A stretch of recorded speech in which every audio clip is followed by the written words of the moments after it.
So welcome again. I hope you enjoyed your break.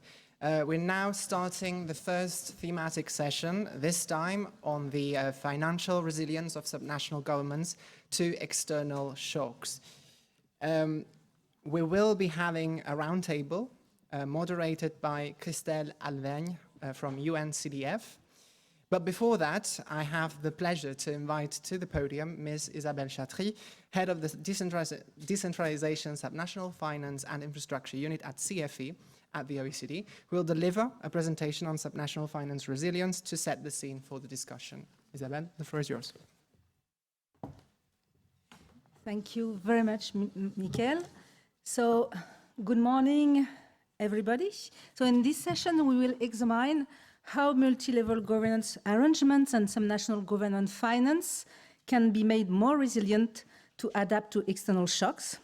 So very interesting insight have already been shared this morning, but I would like to now present some figures and facts taken from the World Observatory, as well as share some ideas on how to improve financial resilience.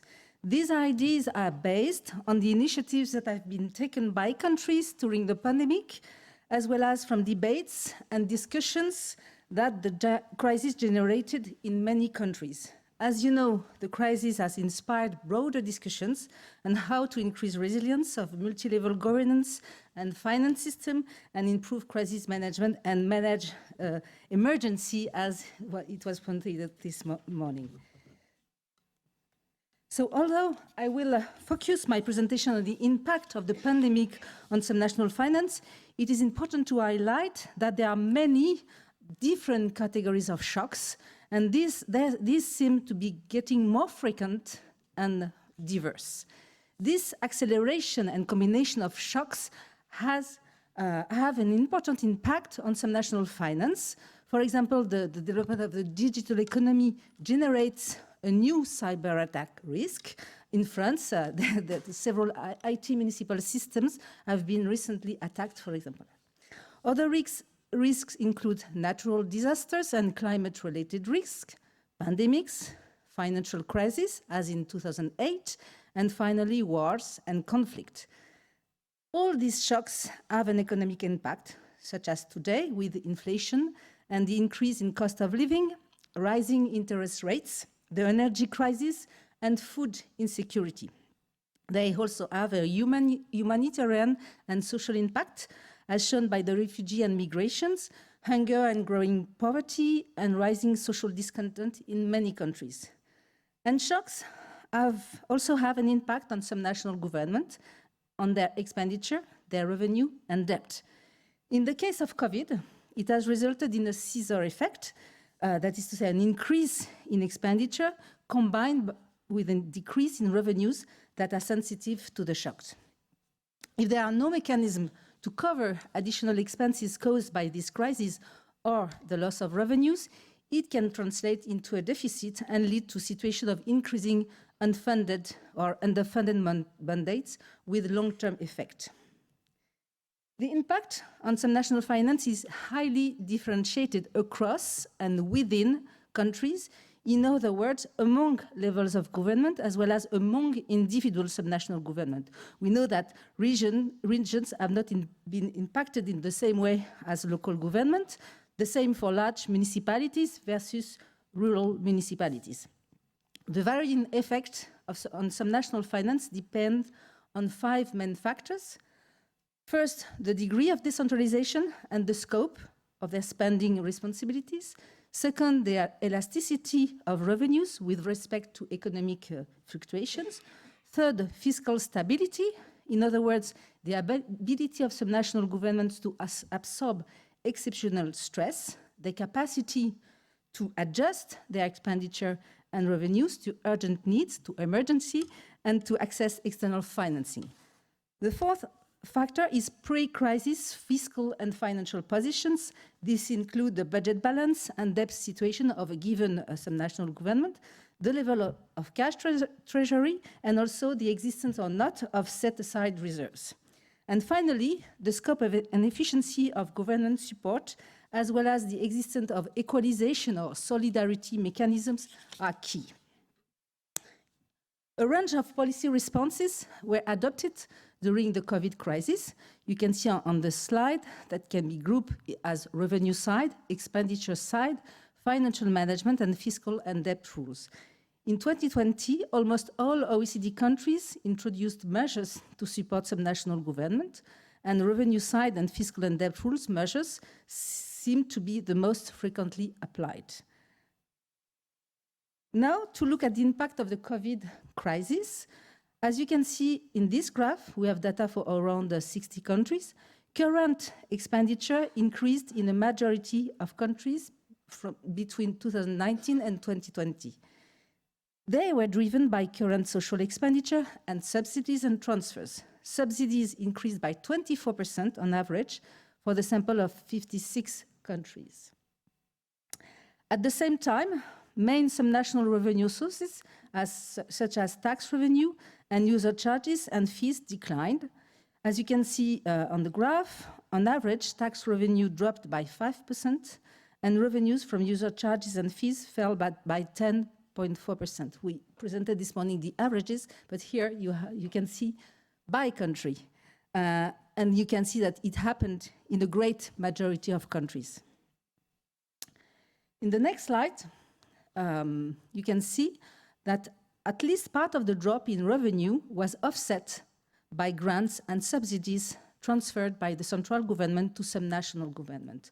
On average, grants increased by 10.4%, and this allowed subnational government to fulfill the immediate needs that they faced. So to prepare the discussion that will follow, I would like to present three main areas in which action could be taken to reinforce resilience in front of risk and uncertainty. They mix both long-term and short-term measures and financial and non-financial measures. The first area is related to framework conditions, that is to say, putting in place the right condition to make decentralization work and reinforce some national fiscal system. It means, for example, clarifying and reevaluating the way responsibilities are assigned, reviewing the way responsibilities are funded and the allocation of revenues, in particular diversifying revenues to ensure a balanced basket of revenues composed of both transfers and own source revenue.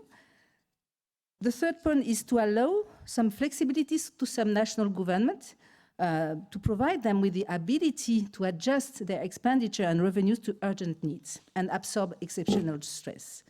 Allow also some flexibility. The second area is related to specific financial measures. So they include adopting a flexible fiscal responsibility framework, which allow for a fixed period of time to alleviate the fiscal rules and facilitate the use of debt, establishing stabilization mechanisms, including rainy day funds and reserves, exploring also insurance mechanisms for some national government, also providing differentiated support to the most affected subnational government, and it means also reviewing establishing or reviewing equalization mechanisms, and finally preparing some national fiscal sustainability plan. And the third area, which is quite broad and diverse, we can identify measures such as developing risk management strategies at the subnational level, coordinated, of course, across levels of government, but also strengthening fiscal dialogue and vertical coordination across levels of government, reinforcing inter-regional and inter-municipal cooperation. This is to minimize disjoint responses, competition for resources, and encourage pooling of resources. Fourth, collecting and sharing data. It was said this morning, we need to have data. It is necessary to develop shared diagnostic across levels of government. And also it is important to have this data to do financial forecasts. It is also important to invest on human resource capacity, to invest on modern IT management tools. And finally, it is key to increase transparency, trust, and dialogue with all key stakeholders, including citizens and financial partners. So I will stop there and leave the floor to Christelle for the session that we will moderate. Thank you.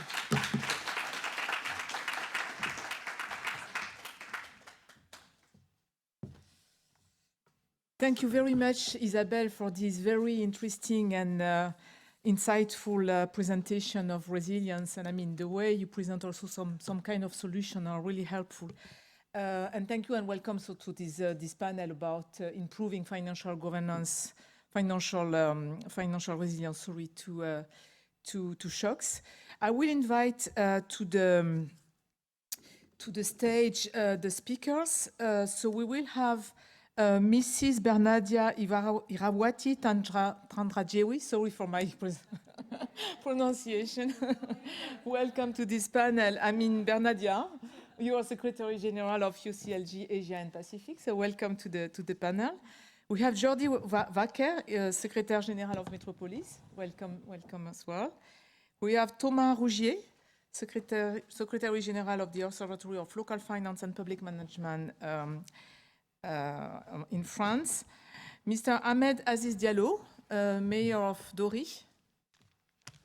And finally, we have one participant online, Jong-Gu Kim, who is President of the Fiscal Policy Institute of Korea, is Chair of the OECD Network on Financial Relations across levels of government.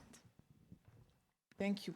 So welcome all to this panel. I've been told that the most dangerous place in the world is between the animal and the lunch. So we will try to make it very sharp, interesting, and useful for all of us for this very interesting subject. As you said, Isabelle, I mean, there are many different way of thinking about shocks, and I mean, in the recent years, there have been a broad range of new shocks affecting the local authority. But here we'll talk about the shock of the COVID and the way the local authority have been able to react or to intervene related to that.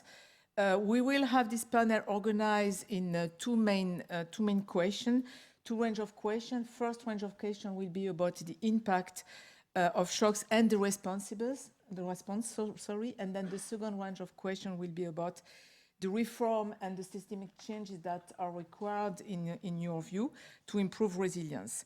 So we'll start with the first part. Each of the members of the panel will have 10 minutes for the two questions. We'll start with the first one. We will very much like to focus on the second range of questions on, you know, the change, the systemic change that we can foresee. So for this first round of questions, I will start with Mr. Aziz Diallo. Monsieur Diallo, donc bienvenue à nous. I'm going to start with Mr. Diallo. Could you tell us what happened with the security crisis and climate crisis in your city? What resources did you have? What was available to you? And how did you manage to manage the impact? Thank you, Madam. I would like to greet you all, and I would like to thank the UCLG and the OECD for hosting us here. I'd like to give you a bit of background on the city of Dori in Burkina Faso, because I don't think there are many people here who know it. Now, Dori is the capital of the Sahel region in the north of Burkina Faso. It's close to the border with Niger and Mali. And this is what we call the three-border area, and it's been a situation of great instability for the last 6 years with armed terrorist groups there. So we're at the hands of there's Al-Qaeda and the Islamic State and the Jenim. The security question is obviously closely related to what I'm going to say here, so that's why I wanted to give you that bit of background. We're now up to our second coup d'etat this year, and our neighboring country, Mali, has had 2 coups in 2 years as well, so there's a real problem with security. So my municipality is in that environment. And because of the problem of security, we have 26,000 people in the city of Dori, and we've got 55,000 internally displaced persons in the city, in addition to the 26,000 normally there. So you can see there's a huge expansion of the population. You can imagine the impact that that has had in providing basic social services, and it has an effect on the resilience of the municipality. And even in the normal times, it's difficult for people living there. So given the impact, we have to see what happens with what the local government can do with these impacts. And we can see that the situation that we're dealing with is also the result of the climate crisis. I see it as a close link, but I'm not the only specialist to do that. I see a close link between the impact of climate change and the situation, particularly with local communities being increasingly poor and increasingly vulnerable, which means that terrorist ideologies spread more easily and the armed groups gain control in these areas. So you can see this is a close relationship. You could say it's an incestuous relationship. And climate change has made the people much poorer. More than 80% of people depend on animal farming, and when you look at the younger people, it's up to 85%. So because of climate change, the soil is getting worse. There's competition for the very few natural resources there are between crop farmers and animal farmers, and there's domestic competition for the economy, and so there's general loss of income, the people becoming poorer, and a lot of young people, unfortunately, have taken up arms and joined terrorist groups. So managing a municipality in such an area is quite an unusual situation, because you have to deal with the consequences and also have defensive approaches. No, of course, there are outside factors in the sub-regional area, but you have the internal area and problems with governance and the subnational government there. And I've been saying this for a number of years, and we've done a bit of work on this. And I say that one of the best weapons we have for fighting against climate change or for dealing with governance is decentralization and support for subnational governments. Unfortunately, and I'm talking about Burkina Faso, but you could see the same issue for all the areas, particularly in Western Africa. And we've got work with other municipalities in Mali and Niger, where they have basically the same problem. They don't have resources. There aren't any investments made in the local government areas, and this means we're even more hard hit with climate change. And of course, we have problems where the governments don't have the legitimacy considered necessary, and we don't get support from central government. And even when they try to give us something, it's always a ridiculous amount. We only get 5% of central government resources given to local government. And some areas that can get up to 15%, but it's only 5%. So despite decentralization and responsibilities being delegated to subnational governments, we never have the financial resources needed to do the work. And so the local communities are really hit by the problem with security and the fact that it's impossible to make the investments need. And so aside from resources that should be transported, you also have some partners that are active, but we get technical aid, which comes in, but basically it's bilateral, so it goes to the central government, and very little of it ends up with the local authorities. Now, you saw a program, there was the AFD program, the French Development Agency program for the 3 borders, and they made it possible to have resources given directly to the subnational level. because if it goes to the central government, everything's lost in the bureaucracy and the different levels, and everything that goes through these central offices that are not in touch with the real life situation, and you really need to get onto them, and by the time you finally get a little bit of money from them, you've got moved on to something else, because we're working in emergency situations. We have to respond in emergency situations.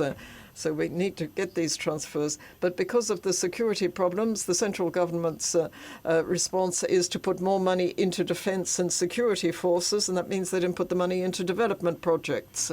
And we say that the best way of dealing with the security problems is through development. It's not necessarily by buying weapons or investing in security facilities, but we say that one of the endogenous causes is that the local communities think they've been abandoned, that they haven't got any of the money available. Now, we're working in a border area where people don't even know what country they come from. They don't know if they're from Niger, Mali or Burkina Faso, because they've never seen any representation of a state authority. They know that the state exists, but when you see a state authority, it's someone who comes in to arrest you, or someone comes in and says that your cattle have been eating the grass on over the border. But they're there for a punitive purpose, but not there for anything positive. So when you look at basic social services or any other ways of dealing with poverty and development, it's never reached these outlying areas. So that's what I wanted to say, to show you what the situation is in the context of this discussion. Thank you. Thank you very much for your presentation. Yes, you can see that the crises are interrelated, and of course with the governance situation we can see that the role of subnational government or development partners cannot solve these problems. Now I'd like to give the floor to Mr. Rougier for a similar question. How does France see the impact of COVID and the impact on local authorities? No, thank you, and thank you very much for the interpreters, which makes it possible for us to speak French so we're clearer. Oh, thank you to you too, sir, say the interpreters. What we've seen with the observatory, with the work on French subnational government authorities, well, we're divided up between central administration officers and local administration officers, and we talk with everyone and we think about things and then we implement measures. Now, for COVID, which of course was the previous crisis, it was clear for us in our assessment that what there was needed was 7 billion euros lost in tax income, in loss of business activity. There were additional items of expenditure, but there was also work which we had to do where we made savings, and sometimes substantial savings, because there were events that were cancelled. I won't go into the detail of that, but there was a cost. The cost was worked out and measured. And we can see that it forms at all levels of the local and regional government. But perhaps there was a different impact in central areas where the services were provided. That was where there was more expenditure, and perhaps in central areas there was more demand from the people. So for the COVID crisis, we expected central services to provide screening and medical treatment and so on. And then the next crisis, if I can combine them too, the next one was inflation, and not just for the energy prices, but increase in costs and the cost of work, of building costs, of public works. All of that has an impact on subnational government. And we could see that coming as of 2021, and it became even more disturbing in 2022. And now the question is to work out whether the inflation crisis is really alarming for the funding of subnational governments in 2023.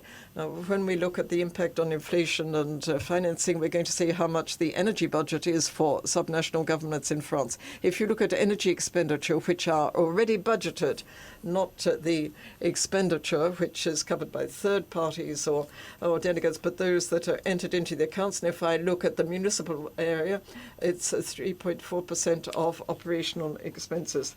It's around 3.7 billion euros. And this is also the equivalent of 43% of the net cash flow capacity of French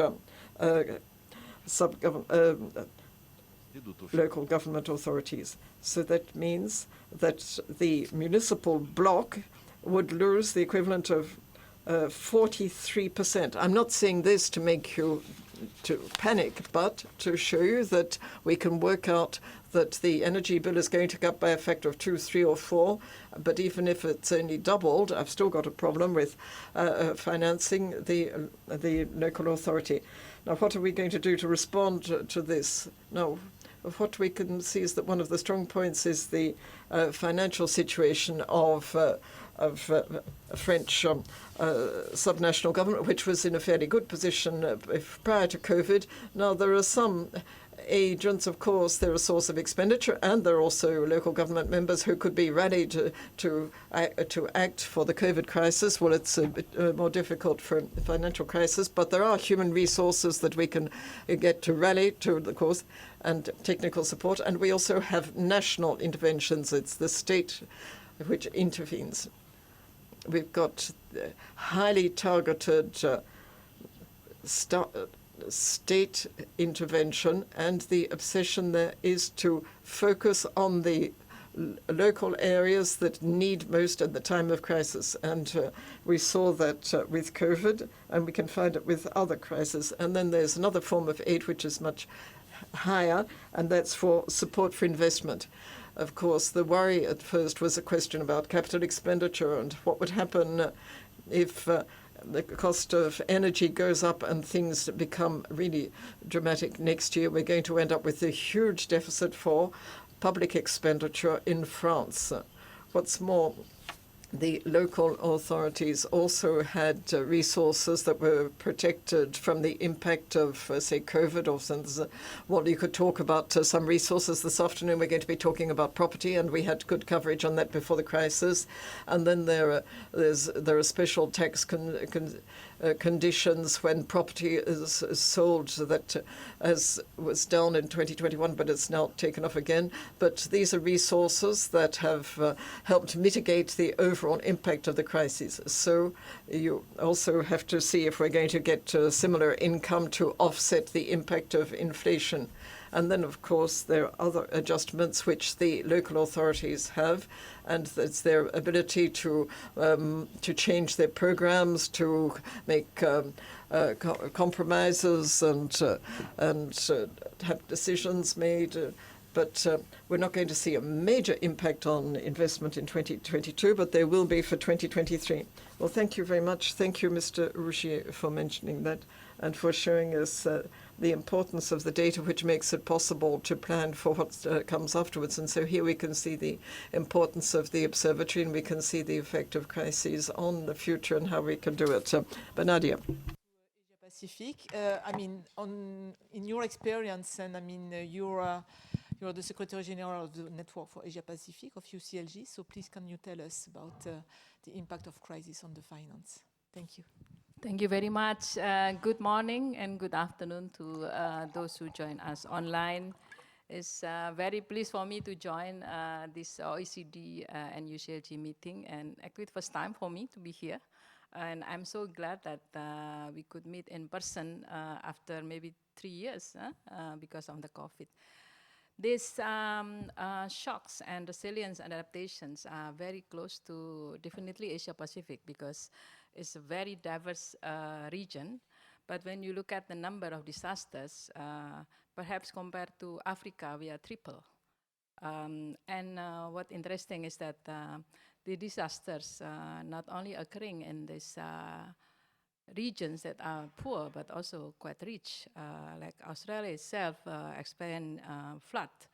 But what the good thing about this is that they managed to go back to normal life in just within 3 days with a very high, like 5 meter high of the floods.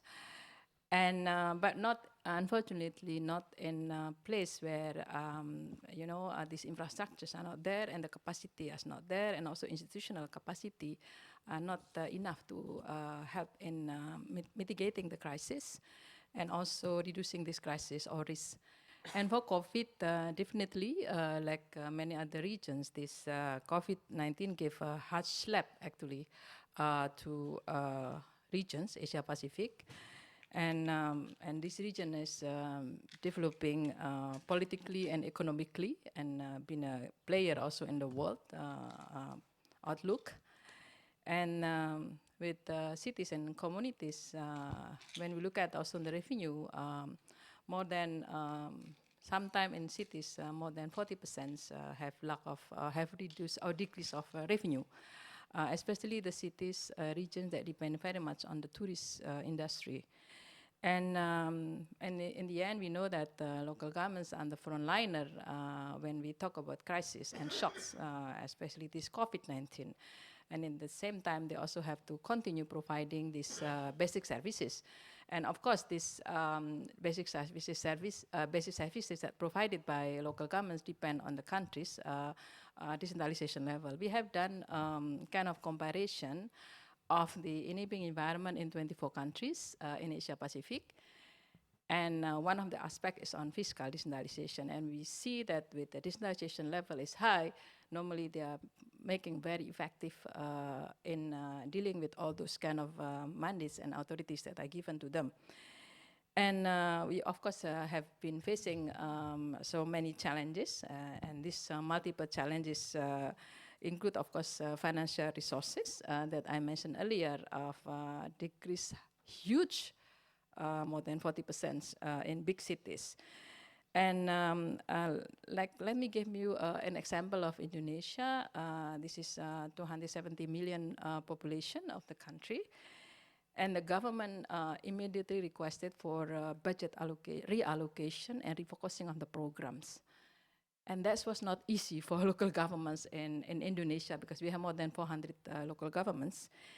And they don't have skills to basically do this making plan in very short period of time.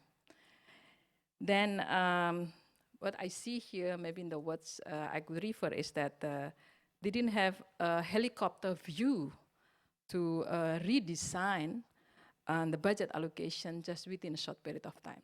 So what we did, maybe this is referring to the second question, is that we basically bring closer this decision-making processes at the national level with the local government's actions.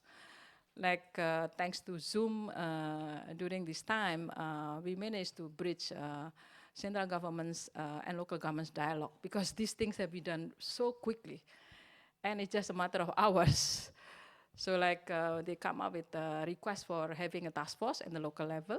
This also dealing with financial aspects and budget reallocations. And they come up with a different kind of understanding about this national policies implementation at the local level. So that has also been done quickly during this COVID from the first 6 months. And in Malaysia also, we had sessions actually, and they are lucky enough, they have a contingency budget. And they use contingency budget in their cities, but that in some cities are just enough for 6-month periods. So that's also some of the budget that they use for dealing with COVID.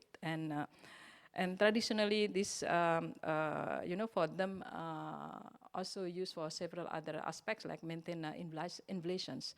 I think the same as what you said, the previous speaker said that one of the major aspects is on inflations. And I was surprised also when we discussed with the local governments of our members. One of the questions they asked, how can we help maintain the inflation in our local areas? This is quite interesting, because sometimes this inflation is happening in the country level, but the local governments also have a duty to help maintain these local inflations.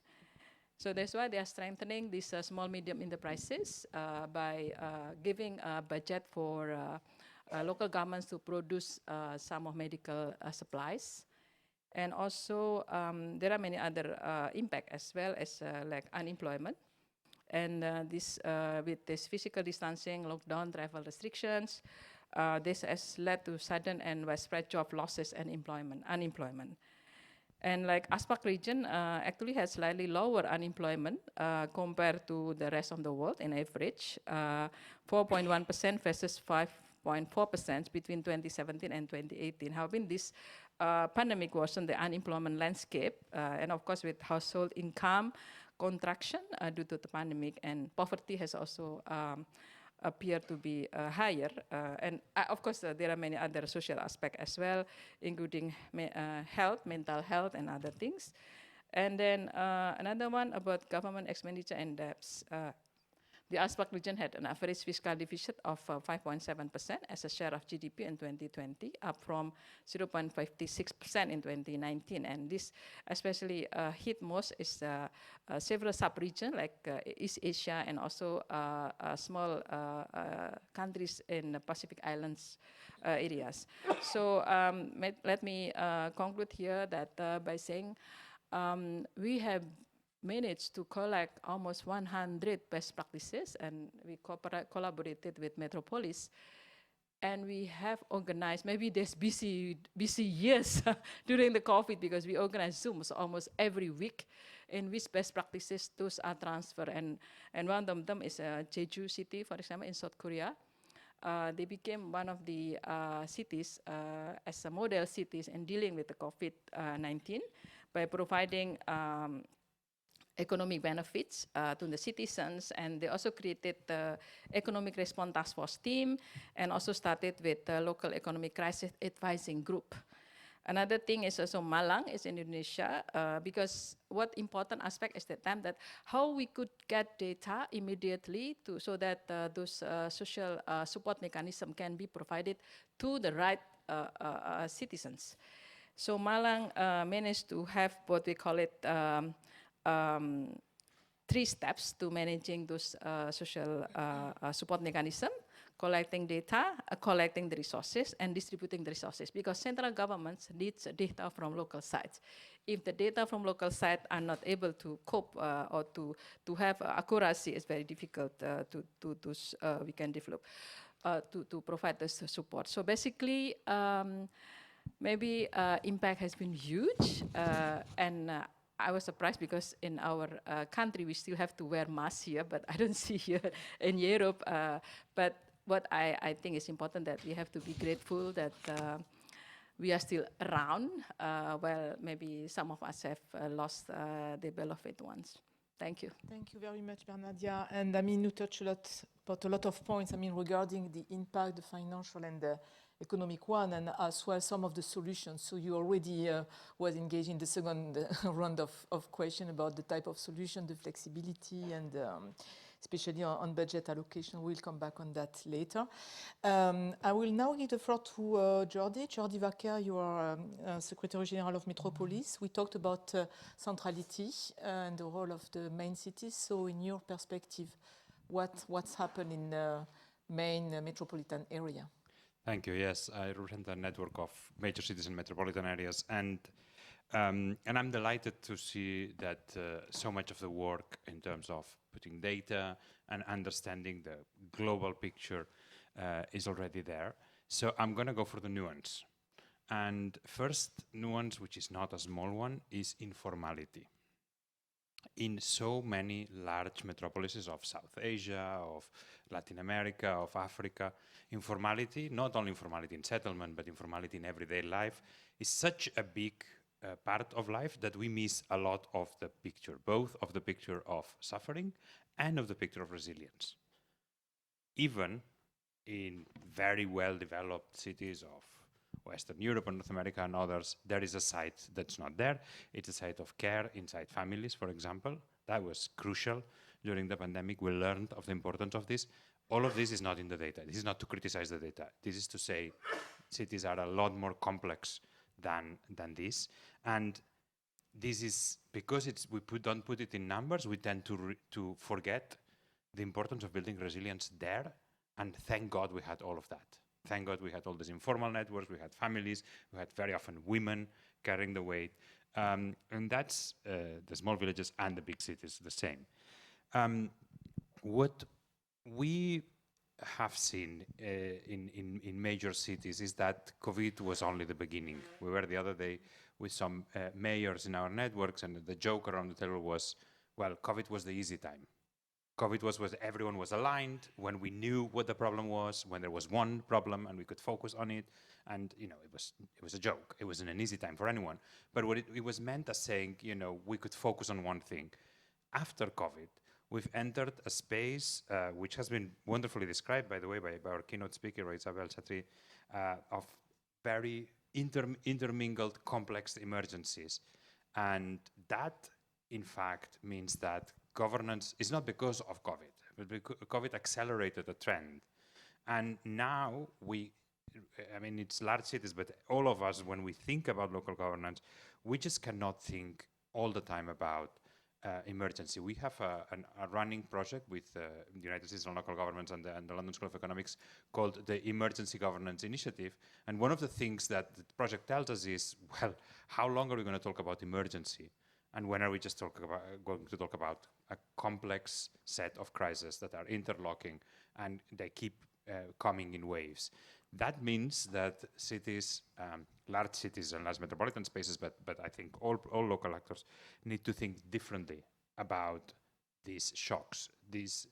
We need to think about a world which is going to be much more fluid and unstable, where cities need to bounce back. And as they're bouncing back from one crisis, they're already being hit by the next one, right? So there is a rethink of governance. There's, of course, two other things that have been happening to local finance. One is the revenue base has been hit very hard. The devastation of small businesses, formal and informal, cities are far from having recovered from this. Tourism in many places is still not what it used to be. But also commercial property and business districts have been hit by working from home and distance work. And others, we have areas which are like the center of Rio de Janeiro is an area of devastation still now, and it's been long since the lockdowns. And transport systems are not back to their full use, and therefore they have massive gaps in income. In some cities, some very large cities, as much as 30% of the revenue is not there, but the service is back to normal with 30% less revenue. You know what this means for local finance. And the revenue base is not what it used to be, and the expenditure is different, also partly because of the COVID crisis and others. So, of course, there's still sectors that need support to go back to their previous shape, and small shops and culture and many others. We have the issue of food security now when we talk with mayors from the Arab world, from Latin America, and many others. The concern about food prices. I've been recently working in a Latin American city, people saying, Mayor, the price of milk, what does the mayor do about price of milk? Very little, but the mayor's being asked about the price of milk, about all these things. The crisis in care and caregiving, the social and in particular the health service were stretched to the limit. They have never recovered. And we cannot forget that those are still operating very often well beyond their means, plus the informal care sector, the people just giving care to the people around them. Cities are more and more talking about this. We see in Latin America in particular, Bogota, some of the Mexican cities talking about this, but also Barcelona, also some Korean cities talking a lot more about the importance of caring for caregivers. And then also in terms of expenditure, very visible is the housing crisis, and a close cousin of housing crisis, a homelessness crisis. In Europe, in North America, in Latin America, it's really visible, the homelessness crisis. So, this is not COVID. This is normal now. And normal means complex crisis, and it means that the revenue base has been depleted, and it will still be depleted for a long time, and that there is a new set of problems that cities needs to face. So I'm going to leave it here, and then we go to what is to be done. No, thank you very much. You bring additional element to this discussion. Crisis is now the new normal, and And actually, I mean, we need to think differently, and I mean, it's a systemic change that needs to be done, especially when it comes to the role of the local authorities. Let me now move to Mr. King. So good morning, good afternoon, Mr. Kim, actually. Thank you for being so patient. And you are the president of the Fiscal Policy Institute of Korea, as well as the chair of the OECD network on fiscal relation across level of government. So what, in your view, are the most important policy factor for subnational government? You heard about what's happened across the world. So what, in your perspective, are the policy reform necessary? Thank you. Good afternoon. I'm sorry for not being able to join, but I'm very glad to join online. We have two questions. First one is about the impact of COVID-19 on multi-level governance. And then the second one is how to make subnational finance more resilient. And let me address the first one about the impact of COVID-19 on subnational finance. And I'd like to first mention that my committee, the OECD Network on Fiscal Relations Across Levels of Government, recently published a book titled Fiscal Federalism 2022. The chapter 9 in this book, titled Intergovernmental Fiscal Relations and the COVID-19 Crisis Early Lessons, exactly addresses this issue. So let me first introduce to you three major conclusions that can be drawn from this chapter. But let me also say that hearing today a panel discussion, mostly about developing countries, I can see that the situation in developing countries are quite different from that of OECD countries, especially the lack of central government support of local governments during COVID-19 crisis in developing countries. So we need to have that in our mind because for OECD countries at least for COVID-19, the situation seems to be relatively much better. So here are three major findings of subnational finance of OECD countries during COVID-19.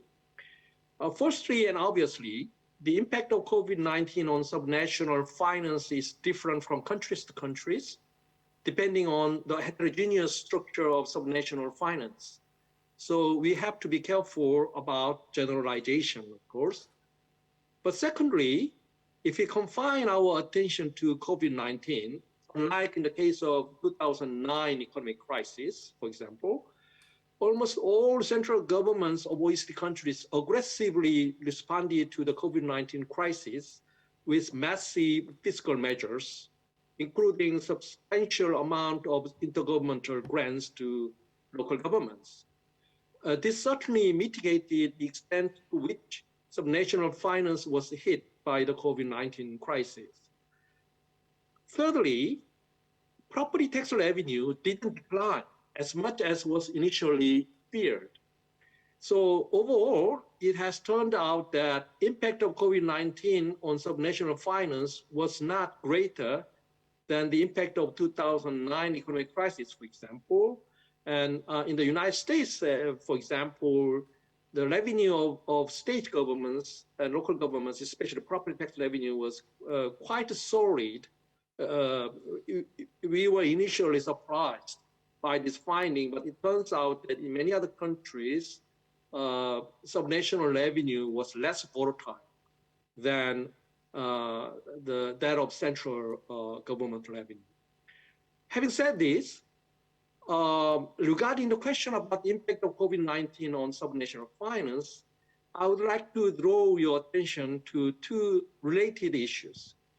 Firstly, although the overall average impact of COVID-19 was not as great as was initially feared, there is substantial asymmetry within countries, both in terms of revenues and expenditures. So we need to pay attention to the issues of regional inequalities after COVID-19. Regarding this issue of intergovernment inequalities, let me just briefly mention that the role of central government might have to go beyond fiscal equalization and addresses regional policies more carefully, but this issue certainly is not something we can fully address this time. Secondly, we also need to pay attention to the impact of COVID-19 on regional economy, not just the subnational finance itself. In the case when the link between the activities of regional economy and local tax revenue is weak, for example, in the case when subnational governments only collect a small amount of property tax, then it might seem that subnational finance has not been hit hard by COVID-19. But in reality, subnational government might be going through a hard time in terms of unemployment and local business activities. So we need to pay more attention to whether local governments are going through structural difficulties, which are not clearly shown in the subnational finance statistics, at least in the short run. In sum, I think COVID-19 has made it more important to take a holistic view of subnational finance, which is not isolated from local economic condition and more broadly macroeconomic condition. But let me address this macroeconomic condition issue in more detail in the next round of discussions. Thank you. Thank you very much, Jong-gun, for this interesting point and raising again, this issue of this economic dimension as well as the solidarity that is required. Let's now move to the second round of question, indeed, which is much more about how to change the system and what could be the reform to be done to just be more, adapt to what the reality is. So, d'abord, Monsieur Rougier. Est-ce que vous pourriez nous dire quelles ont... I'll turn first of all to Mr. Rougier. Perhaps you could tell us what's been done in France in order to step up financial resilience in the long term. Yes, of course. Could I also perhaps talk about some possible solutions? Yes, of course you can. Fine. So in France, over 10 or 15 years, we haven't really introduced some serious reforms in order to improve efficacy at the local level.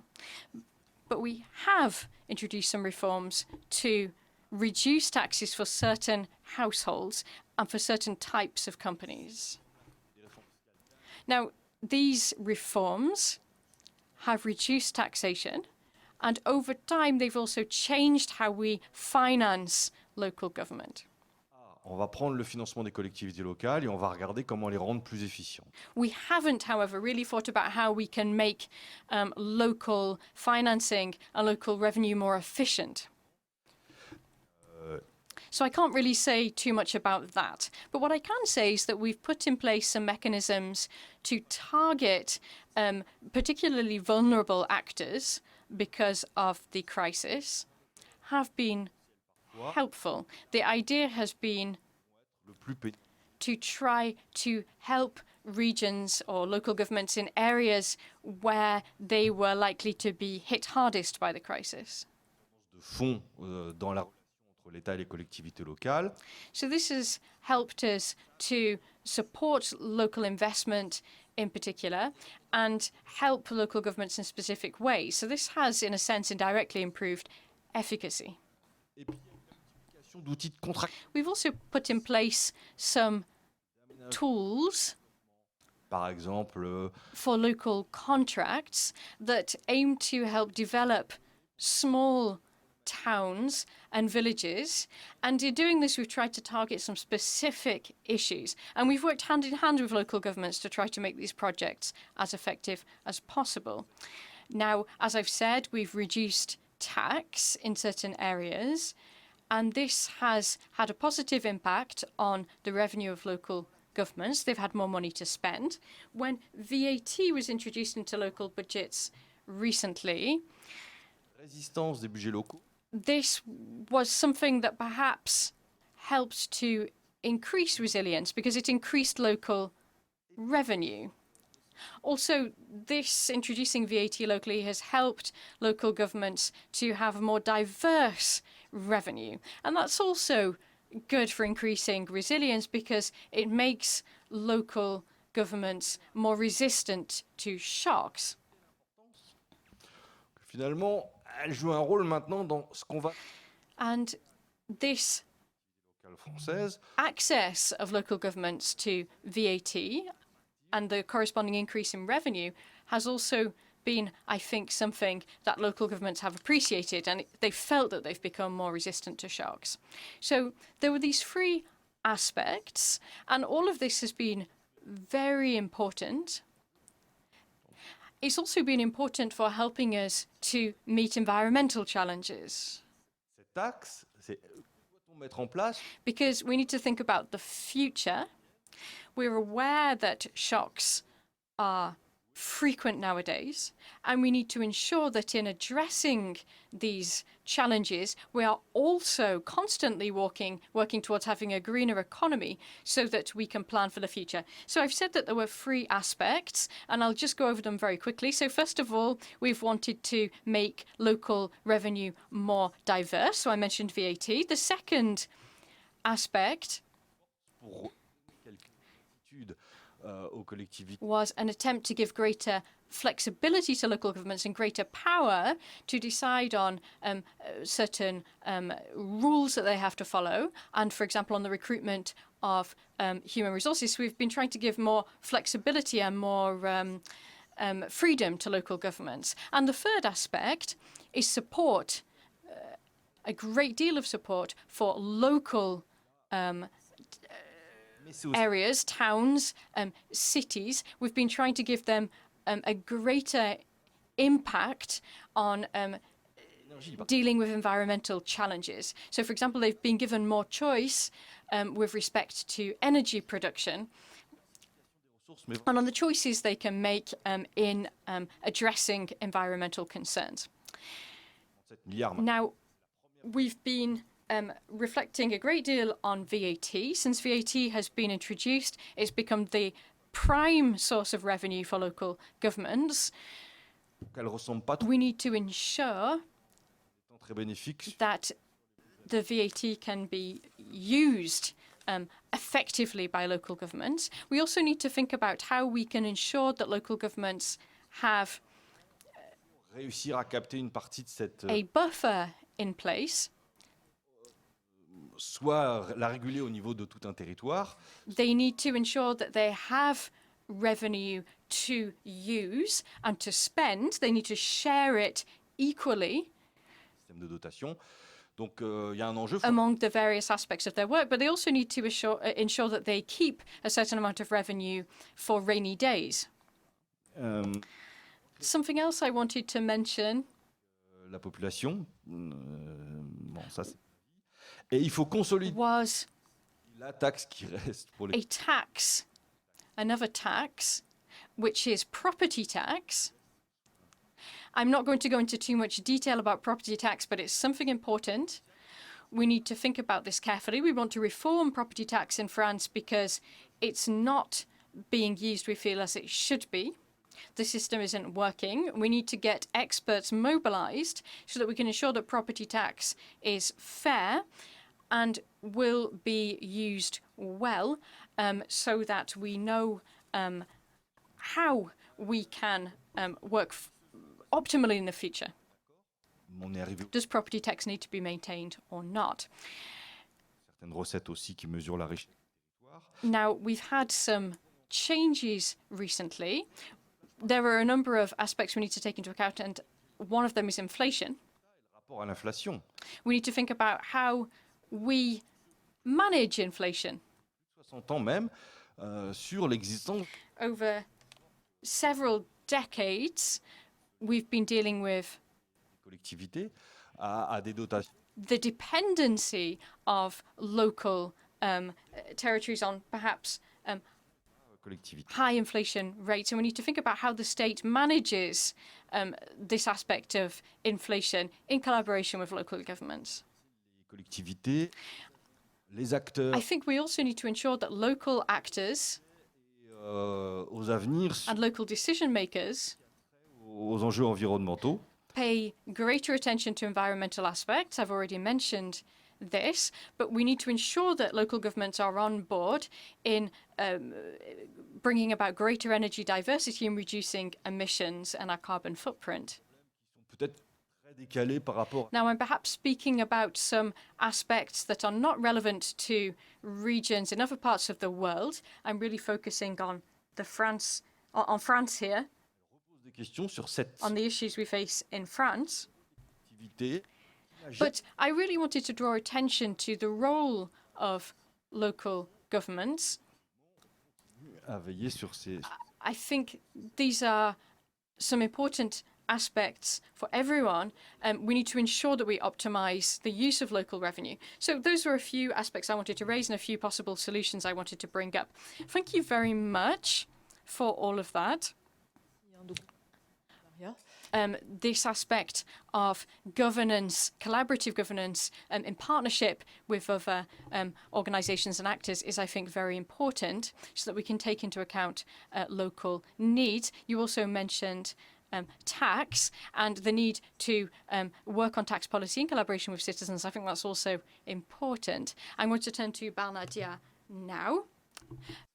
The reform and the way in Asia Pacific, some solutions have been taken. So can you go in more details on that, please? And which program have you seen that were the most successful? Thank you. Sure. Thank you very much.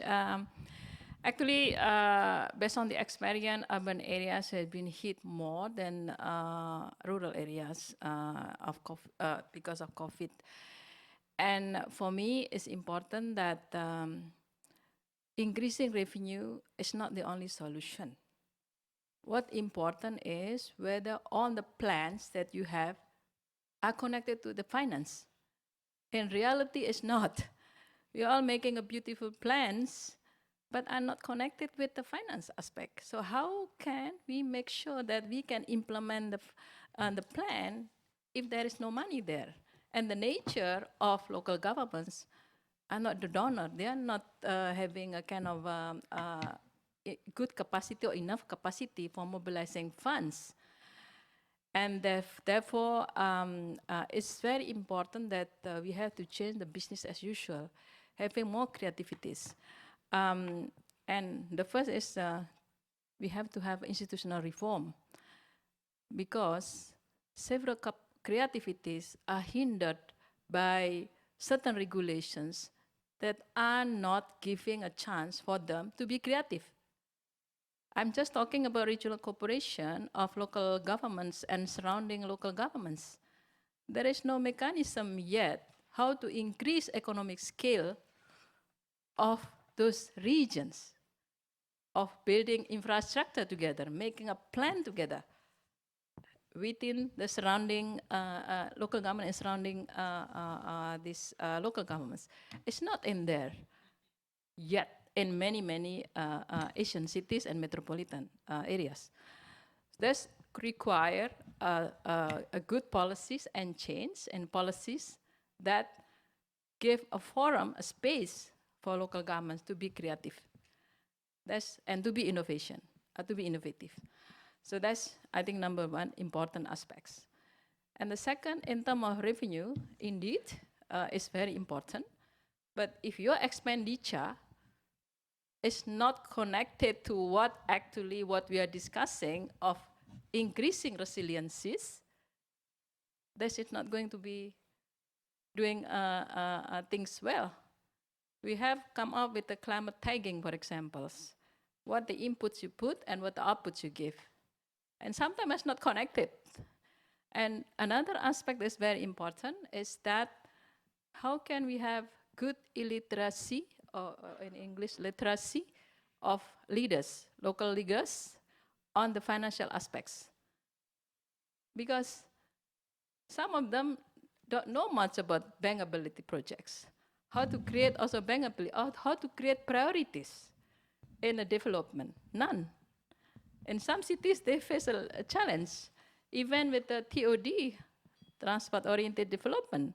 They don't know how to raise money from those transit-oriented development aspects or approaches in the designing the design of the cities.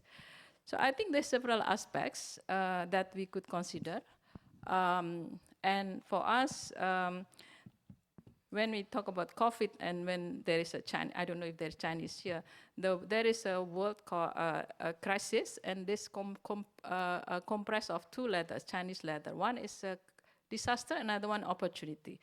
With this COVID, thanks, we got some opportunities that we see here. One of them is acceleration of digital technology. And actually, before COVID, several local governments already made plans on digital acceleration or digital technology. But because of the COVID, they have been pushed to accelerate digital technology. And we managed to support local governments in bringing these products to improve the supply by bridging local governments and market and producers using this digital platform. And of course, we have to also consider digital gap, not only between rural and urban, but it's also between age, social, we have seen also in Asia, this social aging, that also have some issues related to the use of technology. And also women and children, also we have seen as an issue when we talk about the acceleration of digital technology, especially in the form of educations. And then several aspects that we have been doing from UCAJ aspect perspective. I did mention about bridging the policymakers, especially from the ministries in charge of local governments, closer to the dialogues with local authorities on policy measures and local actions. And we come up also not just compilation of the best practices, but also come up with the guidelines. One of the example of the guideline that produced when we had this COVID is this how to deal with the COVID-19 pandemic in public transport. And as experience at South Korea, we managed to transfer this to other countries as well. And also budgeting scheme and alternative financing opportunities in the regions in achieving sustainable development goals. When you look at the SDGs progress, there are many SDGs that are not on track. And this also include the SDG number 11. And we also encourage the micro, small, medium enterprises sector for post-disaster rehabilitations. One of them is example that we had in Palu together with UCLG. And also we just created a new committee called Human Development Nexus that led by Gyeonggi provincial government that is focusing on the how to make ODA effective at the local level. There are several activities or action that we have handled on these aspects. Importantly is that how can we unlock those financial aspects aspects like bonds, many municipal bonds, Chinese infrastructure, Japanese infrastructures have been funded by municipal bonds. But in one country in Asia Pacific, with the policies already there, regulation already there, with the credit worthiness already high, and the capacity are there, they don't implement any single municipal bond because there is lack of transparency, there is lack of governance, and the issue of course, corruptions. Yeah. Thank you very much for those points and the fact that you raised. I mean, especially the leadership in finance is something that we really need and on which we could work. On commence à manquer un petit peu de temps, donc je vais donner la parole. We are already behind the schedule, so I'm going to give the floor immediately to Mr. Diallo. Concerning your municipality, Dori, what partnerships could be useful? What are the potential solutions in your country, knowing that crises are pressing? Well, I would say that crises at the same time are an opportunity because they enable us to identify bad and good practices. We have had the COVID pandemic, which has made it possible to identify a number of inconsistencies between action led at central and local levels. So we need to be bold and review together the way we work together, the relationship relationship between the central state and local authorities, this has to be reviewed. We have to think about the role of local authorities in the areas concerning the development objectives, what transfers can be considered from the state to the local authorities for the latter to be able to implement their development programs. These are issues that we have to discuss honestly. And we also have to look at the legislation and especially its impact in terms of tax base. We see that the situation is quite different in other countries. Countries that were colonized by France have adopted a system, a decentralization system. But France, in the meantime, has advanced on this issue, which we have not done. And if you look at the British former British colonies, you see that the situation is totally different. So we have to be brave. We have to be consistent with our values. And we have also to say, to our partners, okay, supporting the central states is one thing, but make sure that this assistance has a local impact. We think that democracy can really become a reality at the local level. We need values to be implemented at local level so that they can contribute to national development. I think it should be a bottom-up approach and not the reverse, because it has longer been the contrary and we have seen no result. No positive results. So we cannot wait for the goodwill of the central government. We have to start from the roots. When local authorities have reinforced their capacities in terms of human resources, when we talk about transfers, when somebody works in Ouagadougou, if you want to transfer that staff member to another area, of course, it will do its best not to change, not to move. So we need financial transfer, but also human resources transfers. We have, in fact, to review all the systems. It's not only a question of money and transfers. And local authorities should focus more on development issues. And when we talk about partnerships, companies should be at par with local authorities, knowing that development can be achieved more efficiently at local level than at central level, I'd say. But I think the first partner who should adopt such an approach is the central state.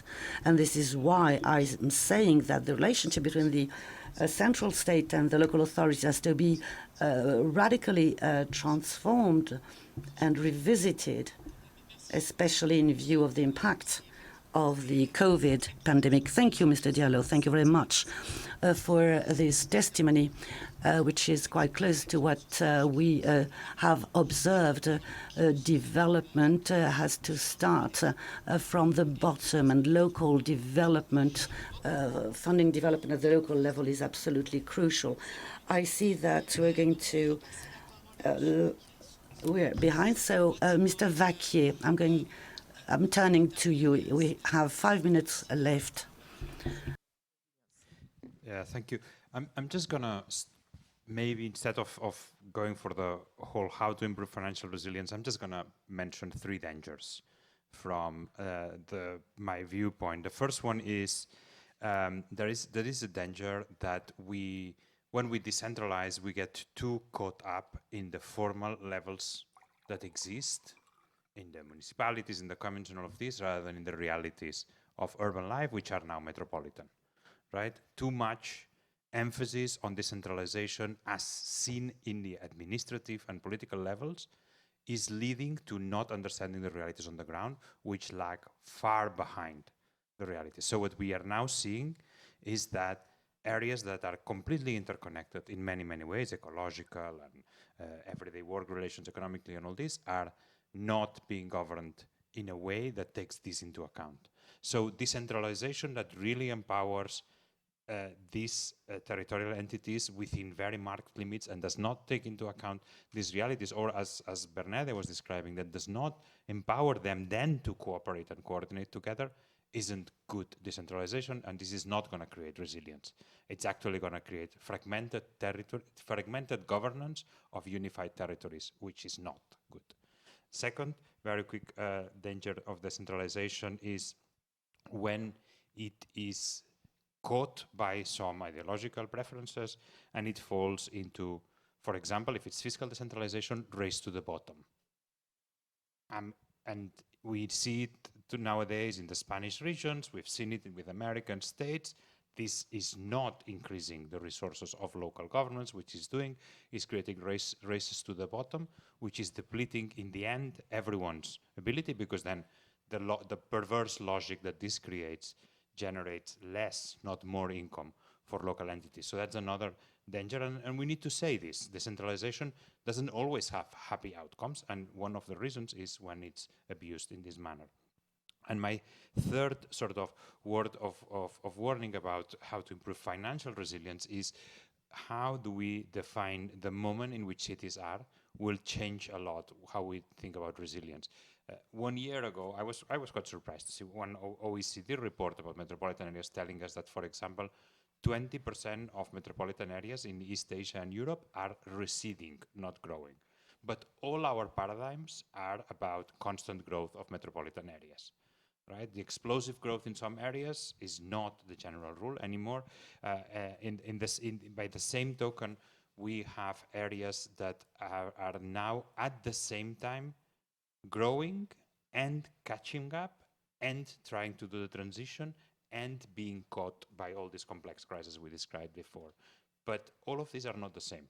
We need to unpack and understand which is the stage and which is the funding that's needed for every one of these. So not that I have a solution, but what I do want to plea for here is really unpacking these different needs, because it's there are some opportunities of leapfrogging, of jumping some stages, but by and large, a lot of what needs to be done is a little bit sequential. And we cannot start talking, for example, about transition, which is indispensable, I really believe, to the green stage, without taking into account that some of the basics are not yet covered in many parts of the world. Thank you. Thank you very much, Jordi. And indeed, unpacking is critical, and we see here that, the different contexts bring different type of problem and different type of potential solution. Mr. Kim, so we have a very few minutes left. So can you please tell us your view in terms of financial preparedness and resilience? Thank you, in few words. Thank you. So one obvious lesson we get from 2009 economic crisis and 2020 COVID-19 crisis is that the world economy is becoming more and more uncertain. This means that government, both central and subnational governments, need to increase precautionary saving against the future difficult times and disasters. For the case of central government, it can be argued that it can effectively finance what is needed by incurring government debt. However, local governments clearly face limitations in this way of responding to economic crisis. Actually, many local governments do have fiscal institutions for precautionary savings. In the case of the United States, almost all state governments have rainy day fund. This is the nickname of the fund, and legal name is usually Budget Stabilization Fund. I think it was about $69 billion in the United States before the COVID-19 crisis, and evaluation of the role of this fund is quite positive. In the case of Korea, local governments had about $4 billion, and was combined with the central government emergency subsidy in May 2020. I believe Japanese local governments also manage rainy day fund. So certainly in this era of increasing uncertainties, the size of rainy day fund need to be increased for local governments in the US, Korea, and Japan. And I think this need to be considered by many other OECD countries whose local governments do not have this type of fiscal buffer yet. The second point I would like to make is the link between macroeconomic, monetary and fiscal policies and subnational finance. The massive quantitative easing during COVID-19 certainly boosted property value and contributed to some extent to the buoyancy of property tax revenue in OECD countries, of course. This was clearly the case in Korea, but after quantitative tightening starting to take place, local property tax revenue hit hard due to rapidly declining property and housing values. This means that the resilience of subnational finance is heavily affected by macroeconomic, fiscal, and monetary policy, and reinforces the argument for fiscal buffers, such as budget stabilization fund. In a broader perspective, the increasingly tight relationship between macroeconomy and subnational finance means that macro medium-term fiscal framework is getting even more important than before. In other words, the role of intergovernmental coordination for the resilient intergovernmental fiscal relationship is becoming even more important than before. Finally, let me conclude by emphasizing the importance of the work done by World Observatory. Since subnational finance and intergovernmental fiscal relations are so diverse and heterogeneous, learning from each other is really challenging, and sometimes we end up with misunderstanding each other. The detailed statistical work and the international meeting like this, arranged by World Observatory, will certainly contribute to better understanding each other, both quantitatively and qualitatively. Thank you. Thank you very much, Mr. Kim, and thank you. I mean, I think that we don't have much time left, so sorry for not giving the floor to the audience, neither to have 1 minute conclusion, but thank you very much.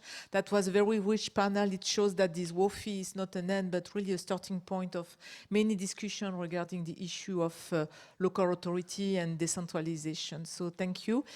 We're going to have the lunch now. I've been told that there are 2 places for the lunch. One is the you will, okay. Thank you.